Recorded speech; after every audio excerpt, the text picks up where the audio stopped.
सोना लाने की, आज्ञा दई सोना लाने की, सब फिसक इतनी मुश्किल के सब के गई बात ठिकाने।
उसी समय महाराज हरिश्चंद्र के होश खुल गए।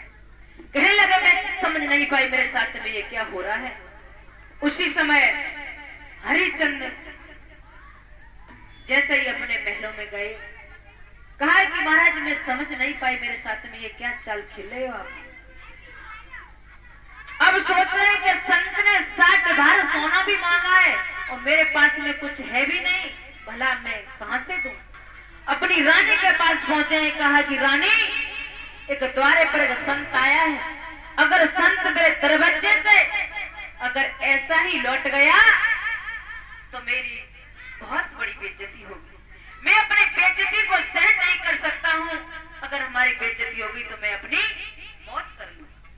रानी ने कहा कि महाराज ऐसी चिंता मत करो, अगर संत तुम्हारे द्वारे पर आए तो भला क्या मांग रहे हैं, 60 भार सोना मांग रहे हैं। रानी ने कहा कि आप दे सकते हो। कहा कि रानी कुंजी लगाम का पहले ही संकल्प छोड़ चुका हूं, भला मैं कहां से दे दूं।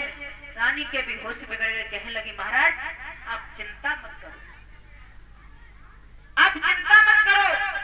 और परीक्षित जी अगर किसी पति पर दिक्कत अगर मुसीबत हो, अगर पत्नी समझदार हो तो हर तरीका से उसे संभाल सकती है, पर वो पत्नी सी ये नहीं कि पति पर कोई दिक्कत मुसीबत आ गई तो अपनी अपनी बातें बोलने में स्टार्ट हो गई कि जैसे तुमने करो तैसे तुम भरो, मैं बस की नहीं। और आज के समय की ऐसी पत्नी होती तो पति